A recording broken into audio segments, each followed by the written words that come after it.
sasakyan na tinubuan ng maraming damo. May pag-asa pa bang mapatakbo? Yun mga kahula, may huhulaan tayo ngayon. Itong sasakyan na to na medyo nawala na ng pag-asa. Iba talaga pag Ford yung sasakyan natin, yung logo niya dito. Mayroon ng mga design dito sa, ayan, ito sa tabi. May kalabasa na. Certified Ford talaga pag may ganito na. Ganiwang ang kuano? Awa, puti ang iyang kuano? Andar pa kani? In Jesus name. In Jesus name. Yung naabot ng puta dire. Ayaw pa tour guide na sa. Ayaw pa tour guide. Kaya ko ba o gahapon pa di mo andar tong atong hanion. Kani gahapon pa isang adlaw ra yung nakakatkat ng sagbot dire oh. Yung gulong dito may kunting ano na. Tawag dito. Ford XLT. Ranger. May mga kunting damo na talaga dito. Binahaya na ata to ng King Cobra. Kita natin na pugsit-pugsit na talaga yung fuel natin. Balik mo na. Ito pala yung high-tech na parts dito. May kibultay pa. On daw ignition lar. On na. Off. Okay, start.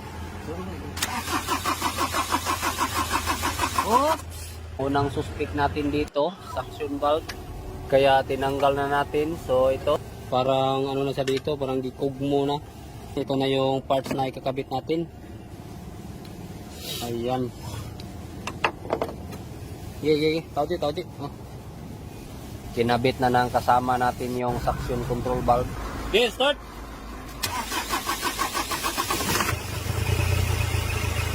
Ayan. So kita natin na umandar na. Pero siyempre hindi pa tayo tapos. Dito pa lang magsisimula ang trouble natin. Kita natin na mainit na yung engine natin. So try natin tong patayin. Ayan, tapos try natin pandarin ulit.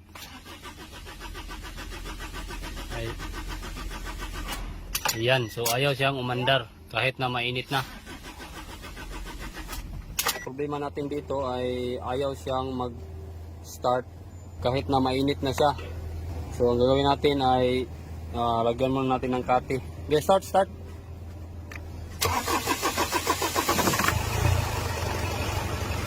Ayan.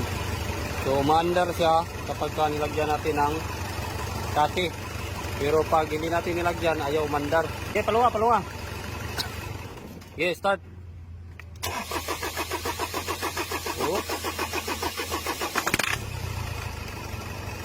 Ayan. So yung problema natin na ayaw umandar na siya pero hard starting naman. Observe natin yung mga injector natin dito. Kita natin na napakalakas ng return. Dito tayo sa number 2. Yun. So kita natin yung number 2 na sobrang lakas ng return. Dito tayo sa number 3. So same pa rin. So bali mas mahina itong number 1 pero itong number 2 at number 3 sobrang lakas talaga. Dito tayo sa number 4. Kita natin yung number 4 na normal lang pero dito sa dalawa ay sobrang lakas ng backlick. Dalawa yung abnormal dito sa mga injector natin. Yung number 1 at number 4 ay okay lang. Ang gagawin natin dito ay tanggalin natin tong dalawang injector na to. Sige, palunga. Tanggalin yung duha. Nahirapan nga kami ditong tanggalin yung injector. Sa sobrang tigas ay ginamitan na namin ng mga jack. Pag-ibot lang sa injector, isang adlaw na. Ito yung dahilan bakit sobrang tigas at ayaw talagang matanggal. Dalawang injector yung pinalitan natin. So, yung bago nating injector, ito. Hindi pala bago, surplus. So itong dalawa. Suction valve at dalawang injector. Sige, start di. Ayun. One click na. Kakabit na natin ito. Ayan. Ayan, kita natin yung dati malakas yung tagas dito. Pero ngayon mahina na. Ito natin, lagay natin. So, ayan. Kanina nung tinanggal natin to, nung hindi pa natin pinalitan yung dalawang injector, sobrang lakas ng tagas dito. So ngayon ay, ayan, mahina na. Kaya ikabit na natin to. Palunga. Okay, start balik. Okay. C pa ang ligid. So ayan, natanggal na yung ligid natin. May kunting lumping kasi itong ligid natin. Tapos dito naman tayo. So ayan, may kalabasa dito. Kuhanin ko no, wirings. Di na kadagan ba tungod ana. Stuck up ang ligid ana. Kuhanin kalabasa. At dito naman ay iniwan na natin yung mga balagon.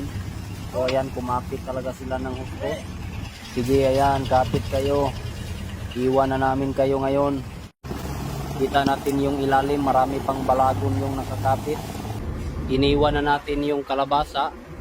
Susubukan na natin kung malakas ba itong tumakbo.